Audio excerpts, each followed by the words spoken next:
औज़ुबिल्लाहिमिनश्शैतानिर्रजीम बिस्मिल्लाहिर्रहमानिर्रहीम। अस्सलामुअलैकुम my dear students, कैसे हैं आप सब लोग। मैं उम्मीद करता हूँ माशाल्लाह आप सब लोग खैरियत से होंगे। तो बच्चों, आज का हम जो लेक्चर कंटिन्यू करने जा रहे हैं वो होगा हमारा यूनिट की आउटलाइन में से 1.3 आर्टिकल्स, जिसका नेम है addition and subtraction of matrices, यानी कि काल्बों की जमा और तफरीक कैसे होती है। तो वो आज के इस लेक्चर में हम डिस्कस करेंगे। ठीक है, तो स्टार्ट करते हैं हम कि कौन कौन से आर्टिकल हमने एडिशन और सब्ट्रैक्शन में हमने डिस्कस करने हैं। सबसे पहले हम उन आर्टिकल को देख लेते हैं, ठीक है, और बाद में हम उनकी एक्सप्रेशन इन डिटेल बात करेंगे। ठीक है, तो स्टार्ट करते हैं addition and subtraction of matrices. Addition and subtraction of matrices में अगर हम देखें तो इसके टोटल 6 हमारे पास आर्टिकल बनते हैं। ठीक है, तो सबसे पहले हम उन आर्टिकल्स को देखते हैं, उनको साथ साथ डिफ़ाइन करते हैं, फिर बाद में हम इनकी एग्जांपल्स और साथ साथ डेफिनेशन बाद में हम क्लियर करेंगे। ठीक है, तो स्टार्ट करते हैं इन की टाइप्स को, यानी कि जो जो हमने इसमें डिस्कस करने हैं, जो जो 1.3 आर्टिकल में आने हैं टॉपिक हमारे। ठीक है, तो ये है बच्चों आर्टिकल 1.3, जिसमें हम डिस्कस करने जा रहे हैं addition and subtraction of matrices, यानी कि काल्बों की जमा और तफरीक। उर्दू मीडियम और इंग्लिश मीडियम वाले जो बच्चे हैं, जो स्टूडेंट्स हैं, उन्होंने बिल्कुल भी परेशान नहीं होना। हम इन चीज़ों को अच्छे तरीके से क्लियर करेंगे कि दो कालेब अगर दिए जाएँ वो कब जमा हो सकते हैं, यानी कि कब हम उनको ऐड कर सकते हैं। तो स्टेप बाय स्टेप हम इन चीज़ों को डिटेल से प्रिपेयर, यानी कि डिटेल से हम ये सारी की सारी चीज़ें डिस्कस करेंगे। ठीक है, तो परेशान बिल्कुल भी नहीं होना। ठीक है, इसमें हमने क्या क्या देखना है।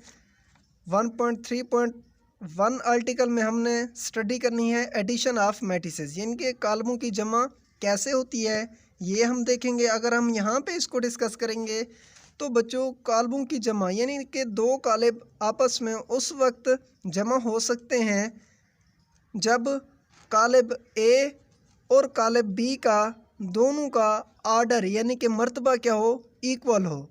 यानी सपोज दैट मेरे पास अगर मैट्रिक्स ए है, ठीक है, और दूसरा मैट्रिक्स है मेरे पास बी है, इन दो मैट्रिसेस की एडिशन उस वक्त पॉसिबल होगी बच्चों जब इस मैट्रिसेस का आर्डर और इस मैट्रिसेस का आर्डर क्या होना चाहिए, इक्वल होना चाहिए। दोनों का आर्डर क्या होना चाहिए, एक जैसा होना चाहिए। सपोज दैट अगर इसमें 2 कतारें और 3 कॉलम हैं तो इस मैट्रिसेस में भी 2 कतारें और 3 कॉलम होने चाहिए। ठीक है, तो उस वक्त हम कोरेस्पॉन्डिंग एंट्रीज को ऐड कर सकेंगे। ठीक है, कॉलमों की जमा में। दूसरे नंबर पे हम डिस्कस करेंगे 1.3.3.2 आर्टिकल में सब्ट्रैक्शन ऑफ मैट्रिसेस, यानी कि काल्बों की तफरीक। तो बच्चों ये भी बिल्कुल एज इट ही है, जिस तरह से हमने काल्बों की जमा देखा है उसी तरह से तफरीक भी वैसे का वैसे करना है। ठीक है, दो कालेब उस वक्त तफरीक हो पाएंगे जब उन दो मैट्रिसेस का दोनों काल्बों का क्या होना चाहिए, आर्डर यानी मर्तबा इक्वल होना चाहिए। तो उस वक्त हम काल्बों की जमा और तफरीक कर सकते हैं। ठीक है, उसके बाद हम देखेंगे 1.3.3 आर्टिकल में, जिसका नेम है multiplication of a matrix bye a real number. ठीक है, यानी कि अगर हमें एक मैट्रिक्स दिया जाएगा, ठीक है, उसको हम रियल नंबर को यानी मैट्रिक्स के साथ कैसे मल्टीप्लाई करेंगे तो वो भी हम देखेंगे। सपोज दैट बच्चों मेरे पास ए एक मैट्रिक्स है। ठीक है, आर्टिकल 1.3.3 हमारे पास क्या है, multiplication of a matrix bye a real number. यानी कि अगर हमें एक मैट्रिक्स दिया जाएगा, उस मैट्रिक्स को के साथ अगर कोई रियल नंबर दिया जाए तो उसको हम कैसे मल्टीप्लाई कर सकते हैं। ठीक है, तो मैं सपोज कर लेता हूँ यहाँ पे मेरे पास के कोई नंबर होगा, के को क्या करना पड़ेगा, इस के ए मैट्रिक्स के साथ मल्टीप्लाई सिंपल करना पड़ेगा। यानी ए मैट्रिक्स जो हमें दिया जाएगा उस मैट्रिक्स के हर एलिमेंट के साथ हम क्या कर देंगे, के को मल्टीप्लाई कर देंगे, तो जो गिवन मैट्रिक्स आएगा वो के ए ही कहलाएगा। ठीक है, जिसको हम क्या नाम देंगे, multiplication of a matrix bye a real number का नाम देंगे। ठीक है, अभी यहाँ पे हम डिस्कस कर रहे हैं कि कौन कौन से आर्टिकल डिस्कस करने हैं, तो फिर बाद में हम इनकी प्रॉपर डेफिनेशन बच्चों करेंगे। ठीक है, तो परेशान बिल्कुल भी नहीं है ना। उसके बाद हम देखेंगे 1.3.4 आर्टिकल, जिसका नेम है commutative and associative law of addition of matrices, यानी जमा के लिहाज से कानून मुबादला और कानून तलाजुम कैसे हम सीखेंगे, कैसे हम मैट्रिसेस में हम ऐड कर सकते हैं। ठीक है, तो इसका मतलब ये है कि कम्यूटेटिव का मतलब क्या है कि कम्यूटेटिव मीन दो मैट्रिसेस दिए जाएंगे, उनको हम ऐड कैसे कर सकते हैं। ठीक है, एसोसिएटिव मीन कानून तलाजुम यानी खसियात तलाजुम, अगर हम इसमें एसोसिएटिव में 3 मैट्रिक्स दिए जाएंगे, उनकी हम एडिशन और एडिशन को कैसे हम करेंगे वो भी हम नेक्स्ट आर्टिकल में देखेंगे। ठीक है, इनको डिफाइन भी करेंगे अच्छे तरीके से, विद एग्जांपल इनको प्रूफ भी करेंगे।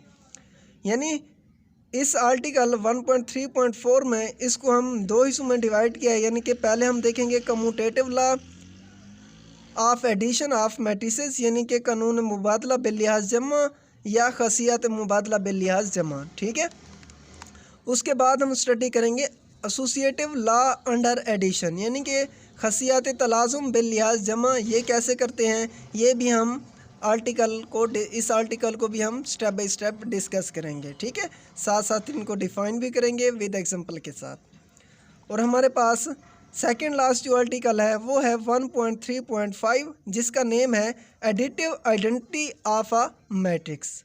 ठीक है, यानी एडिशन के लिहाज से इसका आइडेंटिटी क्या होगी मैट्रिक्स की, वो भी हम क्या करेंगे, स्टडी करेंगे। और इसी तरह से एडिशन के लिहाज से इन्वर्स क्या होगा मैट्रिक्स का, ये भी हम क्या करेंगे, स्टडी करेंगे। ठीक है, अभी हम टॉपिक देख रहे हैं सिंपल एडिशन के लिहाज से।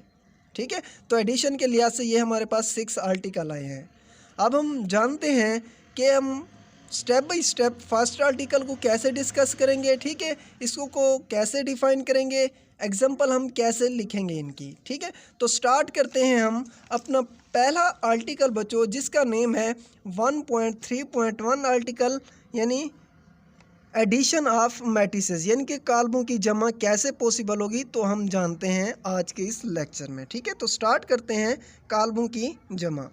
तो बच्चों अगर हम एग्ज़ाम के पॉइंट ऑफ व्यू के लिहाज से देखें कि क्वेश्चन आपसे कैसे वो पूछेगा, कहेगा simple define the addition of matrices. ठीक है, यानी कि काल्बों की जमा क्या होती है, इसकी तारीफ़ करें, इसको डिफ़ाइन करें आप। तो फिर आपने कैसे एग्ज़ाम में इसको लिखना है, तो वो बच्चों आपने इस तरह से लिखना है, 2 मैट्रिसेस, यानी अगर हमारे पास सपोज दैट या if 2 matrices A and B can be added if order of both A and B are same and their corresponding entries are added। क्या मतलब बच्चों, वो कह रहा है स्टेटमेंट में, इसकी डेफिनेशन में, कि अगर हमारे पास 2 मैट्रिसेस हों, 2 कालेब हों ए और बी, वो आपस में उस वक्त ऐड हो सकेंगे अगर क्या हो बच्चों, आर्डर ऑफ बोथ, यानी मैट्रिसेस ए और बी का आर्डर क्या हो, सेम हो, तो ही फिर हम बच्चों क्या कर सकते हैं, उन दोनों मैट्रिसेस की कोरेस्पोंडिंग एंट्रीज को आपस में ऐड कर सकते हैं। ठीक है, तो ये है बच्चों एडिशन ऑफ मैट्रिसेस। अभी हमारी बात यहाँ पे कंप्लीट नहीं हुई, तो इसको हम आगे मज़ीद कंसेप्ट बनाने के लिए एक एग्जांपल देखते हैं बच्चों। वो एग्जांपल मेरे पास क्या है, 2 मैट्रिसेस दिए गए हैं, एक मैट्रिक्स है ए और दूसरा मैट्रिक्स है मेरे पास बी।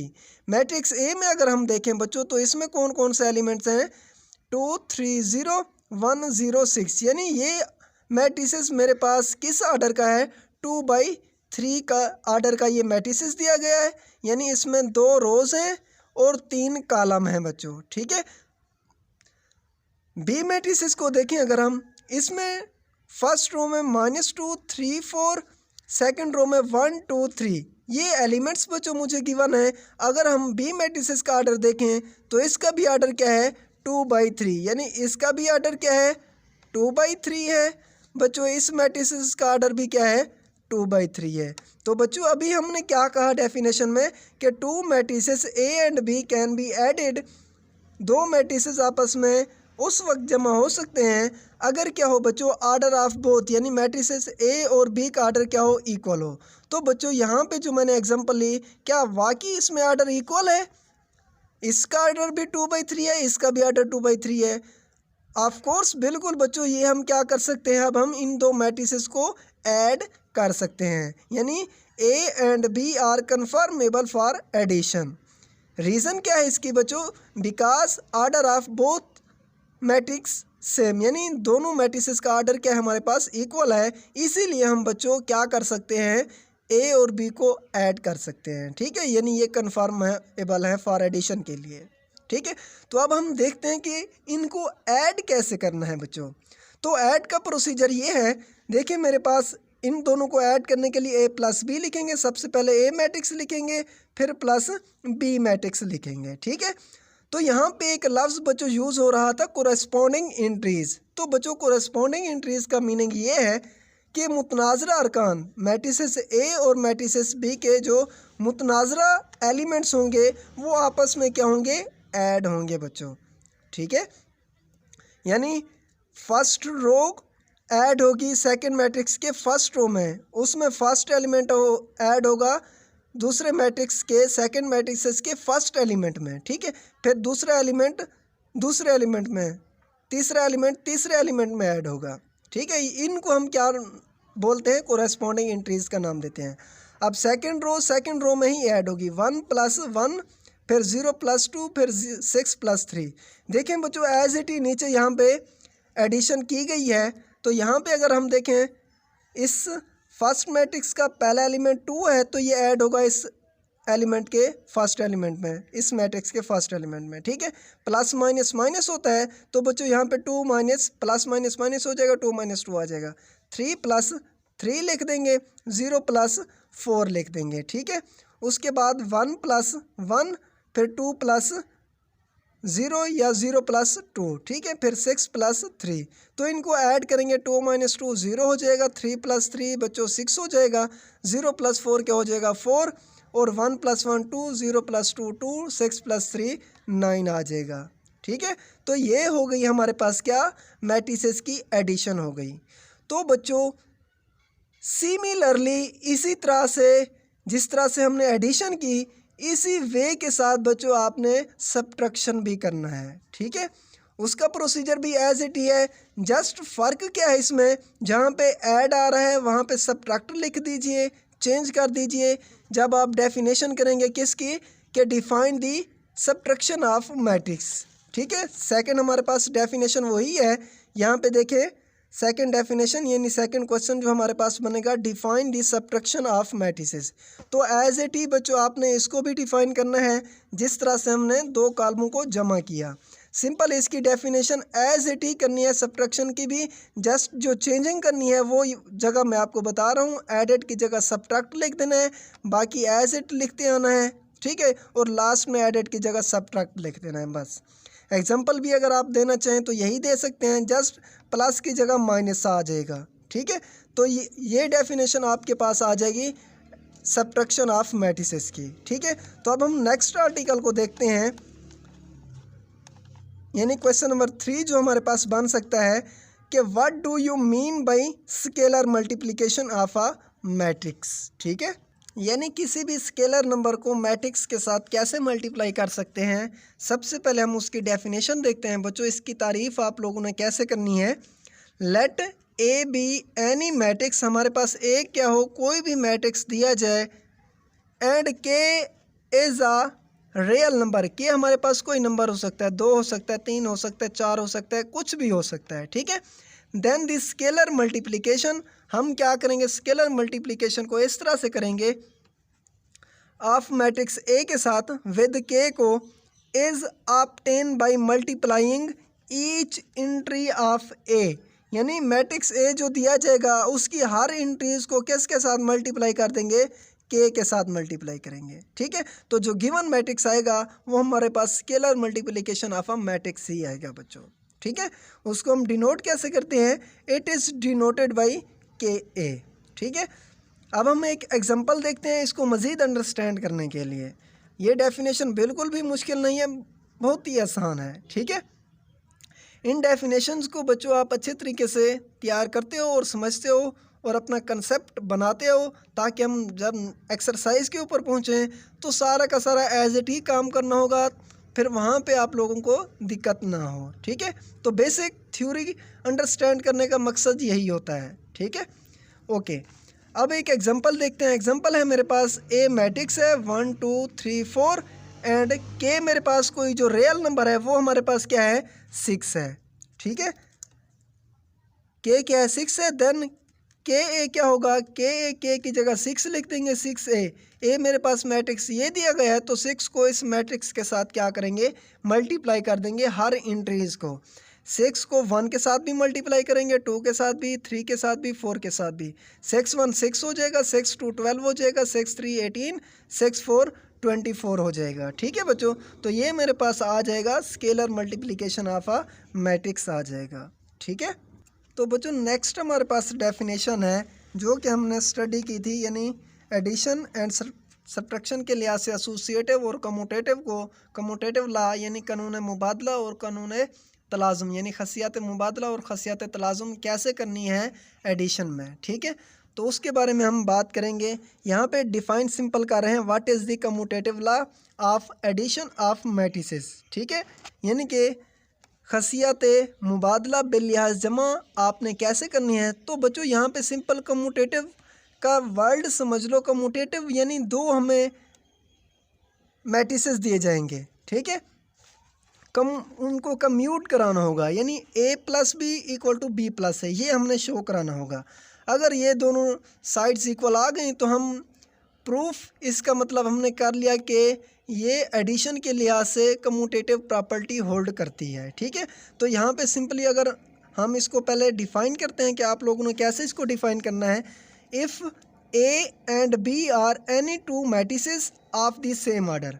तो बच्चों एडिशन के लिहाज से हम ऑलरेडी डिफ़ाइन कर चुके हैं कि दोनों मैट्रिसेस का आर्डर क्या होना चाहिए, सेम होना चाहिए। देन हम क्या कर सकते हैं बच्चों, then A plus B equal to B plus A कर सकते हैं, यानी पहले ए मैट्रिसेस को बी में ऐड कर सकते हैं उसका जवाब, फिर बी मैट्रिसेस को ए में ऐड करेंगे, इन दोनों का जवाब क्या होना चाहिए, इक्वल होना चाहिए। अगर इक्वल आ गया तो हम कह देंगे कि एडिशन ऑफ मैट्रिसेस में कम्यूटेटिव लॉ क्या करती है, होल्ड होता है, यानी कम्यूटेटिव प्रॉपर्टी होल्ड होती है, ठीक है। तो बच्चों commutative law of addition of matrices को मज़ीद अंडरस्टैंड करने के लिए हम क्या करते हैं, एक एग्जांपल लेते हैं, उसमें देखते हैं मैट्रिसेस दो लेते हैं, उनमें ए प्लस बी भी करते हैं उनको, फिर बी प्लस ए भी करते हैं, क्या वाकई इनका रिज़ल्ट इक्वल आता है या नहीं आता, ठीक है। तो प्रूफ करने के लिए हम एक एग्जांपल लेते हैं। एग्जांपल में हम दो मैट्रिसेस, ए हमारे पास मैट्रिसेस है और दूसरा मैट्रिसेस बी है, ठीक है। ए मैट्रिसेस में हमारे पास 2 3 0 5 6 1 2 1 3। बी मैट्रिसेस में हमारे पास एलिमेंट हैं 3, फर्स्ट रो में 3 -2 5, सेकंड रो में -1 4 1, थर्ड रो में 4 2 -4। अब हम क्या करते हैं, इनको ऐड करते हैं, then A plus B. Add में सिंपल जमा की अलामत ही लगा देंगे, ठीक है। A plus B equal to A matrices, ये बी मैट्रिसेस। उसी तरह से अगर हम देखें ऑलरेडी वैसे हम ये सीख चुके हैं कि दो मैट्रिसेस उस वक्त उनकी एडिशन यानी उस वक्त आपस में दो मैट्रिस जमा हो सकते हैं जब उन दोनों मैट्रिसेस का आर्डर क्या होना चाहिए, इक्वल होना चाहिए, ठीक है। तो इसका आर्डर भी 3/3 है, इसका भी आर्डर क्या है 3/3 है। तो इसका मतलब इन दोनों मैट्रिसेस को हम ऐड कर सकते हैं इनकी कोरेस्पोंडिंग इंट्रीज को, ठीक है।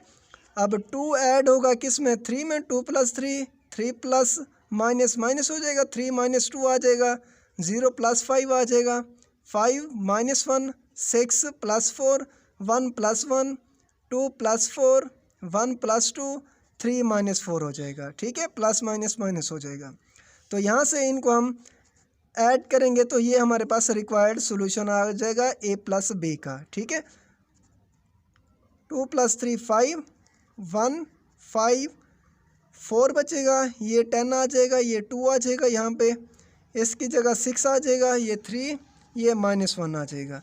तो ये बच्चों हमारे पास रिज़ल्ट आया ए प्लस बी का। ठीक है, सिमिलरली इसी तरह से आपने बी प्लस ए को करना है। पहले बी मैट्रिसेस को रखें, फिर बाद में ए को रखें। ठीक है, ये मेरे पास बी मैट्रिक्स फिर प्लस ए मैट्रिक्स। अब इनको हम डायरेक्ट अगर ऐड करें 3 + 2 5 आ जाएगा, -2 + 3 + 1 5 + 0 5 -1 + 5 + 4 4 + 6 10 आ जाएगा, 1 + 1 2 आ जाएगा, 4 + 2 6 2 + 1 3 -4 + 3 -1 आ जाएगा। तो ये मेरे पास बच्चों बी प्लस है। अब देखें ये ए प्लस बी है और ये बी प्लस है, इन दोनों में कोई डिफरेंस नहीं आ रहा, यानी कि इन दोनों का जवाब क्या है, आपस में इक्वल है। तो यहाँ पे हमने बच्चों क्या कर लिया, प्रूफ कर लिया कि इन मैट्रिसेस में और एंड एडिशन में कम्यूटेटिव लॉ क्या होता है, होल्ड होता है। ठीक है, यानी ए को बी में जमा करें या बी को ए में जमा करें तो उन दोनों मैट्रिसेस का रिज़ल्ट इक्वल ही आता है। तो यहाँ पे हम लास्ट में रिज़ल्ट ये लिखेंगे, thus the commutative law of addition of matrices is verified, hence A plus B equal to B plus है। ठीक है, तो इसी तरह से अगर अब हम देखते हैं, ये था कम्यूटेटिव लॉ ऑफ एडिशन के लिए। ठीक है, और अब हम देखते हैं एसोसिएटिव लॉ ऑफ एडिशन के लिए। उसमें हम क्या करेंगे, सिंपल 3 मैट्रिसेस लेंगे, इसी के साथ एक सी और मैट्रिसेस ले लो तो वो भी क्या हो जाएगा, वेरीफाई हो जाएगा। सबसे पहले हम इसकी डेफिनेशन देखते हैं। ठीक है, तो ये है बच्चों define the associative law of matrices addition. ठीक है, अब एसोसिएटिव में यानी खसियत तलाज़ुम में 3 मैट्रिसेस आ जाएंगे, तलाज़ुम। ठीक है, इसमें हम क्या करेंगे, जहाँ पे भी एसोसिएटिव लॉ आ जाए ऑफ मैट्रिसेस का, ठीक है, तो वहाँ पे आपने बच्चों क्या लेना है, 3 मैट्रिसेस ले लेने हैं। ठीक है, 3 एलिमेंट। अगर यहाँ पे मैट्रिसेस की बात हो रही है तो यहाँ पे हम 3 मैट्रिक्स ले लेंगे। ठीक है, let A B and C are matrices of the same order. ये तीनों मैट्रिसेस किस आर्डर के होने चाहिए, सेम आर्डर के होने चाहिए। देन बच्चों क्या होगा, फिर ये प्रॉपर्टी यानी ये इक्वलिटी होल्ड होगी, A plus into B plus C equal to A plus B into plus C. पहले हम बी और सी को ऐड कर देंगे, इनका जो जवाब आएगा उसको ए में ऐड करेंगे तो ये लेफ़्ट साइड बन जाएगी। ठीक है, इसी तरह से फिर ए और बी को ऐड करना है, उसका जो रिज़ल्ट है फिर सी में ऐड कर देना है, तो लेफ़्ट हैंड साइड और राइट हैंड साइड की दोनों का जवाब क्या आ जाएगा, इक्वल ही आएगा। ठीक है, तो इस प्रॉपर्टी को हम किस प्रॉपर्टी का नाम देंगे, associative law of matrices for addition के लिए होगा। ठीक है, तो इसमें भी आप एग्जांपल ले सकते हैं, जिस तरह से वो मैंने एडिशन में कम्यूटेटिव में 2 मैट्रिसेस लिए थे, उसमें आप सी और ले लें मैट्रिसेस तो उसका भी ऑर्डर 3/3 होना चाहिए, तो ये प्रॉपर्टी भी होल्ड करेगी, 100% है। ठीक है बच्चों, तो ये आप वेरीफाई कर सकते हैं। ठीक है, अब हम देखते हैं define the additive identity of a matrix क्या होता है बच्चों। आपने इसको कैसे डिफाइन करना है, if A and B are 2 matrices, यानी अगर हमारे पास क्या दिए जाएंगे, 2 मैट्रिसेस दिए जाएंगे, वो किस आर्डर के बच्चों, सेम आर्डर के, उन दोनों का आर्डर क्या होना चाहिए, इक्वल होना चाहिए। And A plus B equal to, यानी ए को बी में ऐड करें तो अगेन ए आना चाहिए, या बी को ए में ऐड करें तो अगेन ए ही आना चाहिए, यानी कम्यूटेटिव प्रॉपर्टी अगर होल्ड करें तो अगेन हमारे पास ए ही आना चाहिए।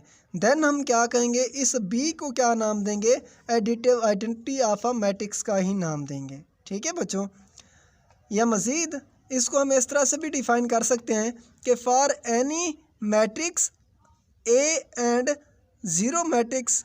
ठीक है, यानी अगर हमारे पास मैट्रिक्स ए हो और दूसरा मैट्रिक्स हमारे पास नल मैट्रिक्स यानी ज़ीरो मैट्रिक्स हो, वो भी किस आर्डर के, सेम आर्डर के। ठीक है, तो फिर हम ज़ीरो को क्या नाम देंगे, एडिटिव आइडेंटिटी का नाम देंगे।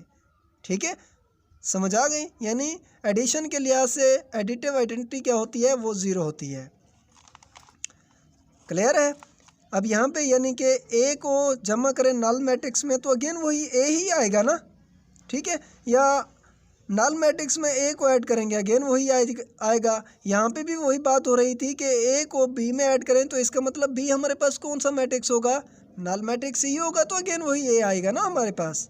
ठीक है, बी को ए में ऐड करेंगे तो अगेन ए ही आएगा। ठीक है, समझ आ गई। ओके, अब हम देखते हैं नेक्स्ट डेफिनेशन जो कि हमारे पास लास्ट आर्टिकल बचा हुआ। वो लास्ट आर्टिकल है बच्चों हमारे पास, what is the additive inverse of a matrix. ठीक है, अब एडिटिव इन्वर्स क्या होगा, इन्वर्स यानी कि अगर हम नंबरों के लिहाज से बात करें बच्चों, यानी यहाँ पे अगर मेरे पास एक दो है दो एक मेरे पास अदद है। ठीक है, अब इसमें कौन सा एलिमेंट ऐड करूँ कि मेरे पास क्या आ जाए, आइडेंटिटी आए यानी ज़ीरो आए एडिशन के लिहाज से। तो इसका मतलब इसमें -2 कर ऐड करूँगा तो मेरे पास क्या आएगा, 2 - 2 = 0। अब ये ज़ीरो बच्चों किस की वजह से आ रहा है, इस -2 की वजह से। तो इसका मतलब 2 का इन्वर्स क्या होगा, -2 होगा। ठीक है, तो इसी तरह से ये तो हो गई नंबर के लिहाज से। तो बच्चों अब हम देखेंगे मैट्रिक्स के लिहाज से एडिटिव इन्वर्स क्या होगा। तो यहाँ पे देखते हैं, इसको पहले डिफाइन करते हैं अच्छे तरीके से। If A and B are two matrices are called additive inverse। A और B आपस में क्या कहलाएंगे बच्चों, एडिटिव इन्वर्स कहलाएंगे ऑफ ईच अदर आपस में। इफ़ A + B करें तो नल मैट्रिक्स आना चाहिए, B + A करें तो नल मैट्रिक्स आना चाहिए। इसका मतलब B क्या कहलाएगा, इस A का एडिटिव इन्वर्स कहलाएगा। ठीक है, क्योंकि ए को बी में ऐड करने से अगेन मेरे पास यानी कि ए को बी में ऐड करने से नल मैट्रिक्स आ रहा है, या बी को ए में ऐड करने से अगेन मेरे पास नल मैट्रिक्स आ गया है। ठीक है, तो यानी कि अब हम इसको अदर वर्ड्स में भी इस तरह से डिफाइन कर सकते हैं कि कैसे, कि the additive inverse of a matrix A is -A, यानी ए का इन्वर्स क्या होगा बच्चों, -A होगा, बी का इन्वर्स -B होगा। जब उन दोनों मैट्रिसेस को ऐड करेंगे तो अगेन मेरे पास नल मैट्रिक्स ही आएगा। इसी तरह जिस तरह से मैंने ये नंबर लिए, आपने भी इनको इसी तरह से ऐड करना है बट इन मैट्रिक्स फॉर्म में। ठीक है, A + -A क्या आएगा, नल मैट्रिक्स ही आएगा मेरे पास। इसलिए मैंने इसको बोल्ड करके लिख दिया कि ये मेरे पास ज़ीरो कोई नंबर नहीं है, बल्कि ये मेरे पास कोई मैट्रिक्स है। ठीक है, कालिब है मेरे पास, null matrix, zero matrix. -A + A करें तो अगेन मेरे पास नल मैट्रिक्स ही मिलना चाहिए। ठीक है, तो ये था बच्चों आज का हमारा लेक्चर। आप लोगों ने क्या करना है, इस वीडियो को एक बार फिर आपने यानी कि अंडरस्टैंड करने के लिए देख लेना है। अगर ये चीज़ें आपको क्लियर हो जाएंगी तो यकीनन जैसे ही हम बच्चों एक्सरसाइज के ऊपर क्वेश्चन हम सॉल्व करेंगे तो वो ऑटोमेटिकली आपसे हो जाएंगे। ठीक है, समझ भी आ जाएगी, परेशान बिल्कुल नहीं होना। वैसे भी हम एक्सरसाइज के 1 बाय 1 क्वेश्चन आप लोगों के सामने करेंगे। ठीक है, वो सारे के सारे क्लियर कराएंगे इंशाल्लाह ज़िंदगी बाकी। तो आप लोगों ने क्या करना है, अगर कोई एक पॉइंट भी, कोई एक स्टेप भी अगर मिस हो गया हो आपसे, यानी समझ ना आ रहा हो, तो आपने लाजमी बच्चों कमेंट्स की सूरत में पूछ लेना है। ठीक है, या नंबर यानी कि आपको स्क्रीन पे दिया जाएगा, वहाँ से भी आप क्या कर सकते हैं, अपना डाउट क्लियर कर सकते हैं। ठीक है, परेशान बिल्कुल नहीं होना इंशाल्लाह। अगर ये आपको वीडियो अच्छी लगी है तो आपने क्या करना है, वीडियो को सब्सक्राइब भी करना है और अपने दोस्तों के साथ भी शेयर करना है। ठीक है, और फीडबैक एंड पे लाजमी दीजिएगा। अगर आपको लेक्चर अच्छा लगा है या नहीं लगा तो लाजमी दीजिएगा। ठीक है, ओके, अस्सलाम वालेकुम। अपना ख्याल रखें और अपने घर वालों का भी ख्याल रखें।